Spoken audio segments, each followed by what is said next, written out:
आमे भूगोल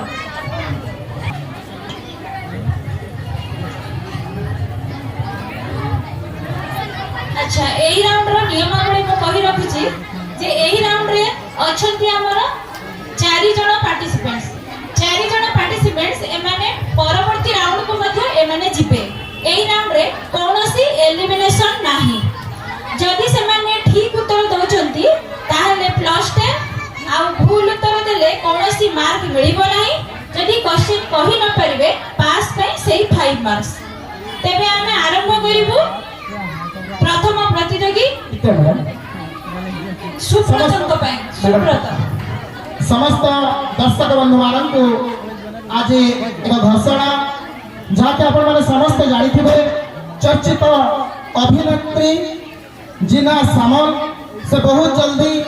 आम गहन में उपस्थित एबे आमे भूगोल संबंधी गोटे प्रश्न केवल पचारिबो जेहेतु समय अभाव अछि तेणु मो सीधा सड़क प्रश्न आरंभ करूछि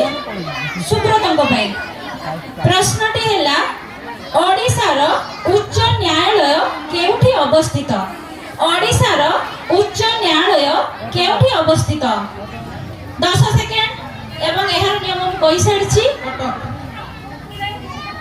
कटक ठीक उत्तर एवं ताको मिलुछि +10 नेक्स्ट क्वेश्चन नेक्स्ट पार्टिसिपेंट को पई जनसंख्या आधार रे ओडिशार सबठारु बड़ जिल्लार नाम कोन जनसंख्या आधार रे ओडिशार सबठारु बड़ जिल्लार नाम कोन 10 सेकेंड समय तम पई शीघ्र उत्तर देबा को चेष्टा करो गंजाम ठीक उत्तर एवं ताको मध्ये मिलुछि +10 एबे तृतीय प्रतियोगी पई क्षेत्रफल आधार रे ओडिशार सबठारु बड़ जिल्लार नाम कोन मयूरभंज राइट आंसर तेणु ताको मध्ये मिलुछि +10 एबे शेष प्रतियोगी ताको पई प्रश्न हैला ओडिशार सबठारु बड़ ग्रामर नाम कोन ओडिशार सबठारु बड़ ग्रामर नाम कोन 10 सेकेंड समय तम पई शीघ्र उत्तर देबा को चेष्टा करो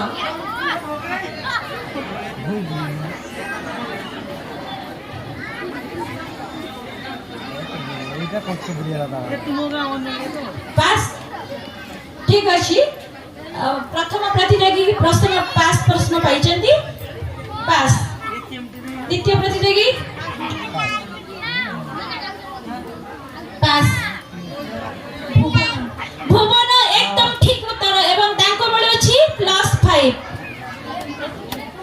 प्रतीक्षा को मिलिला +5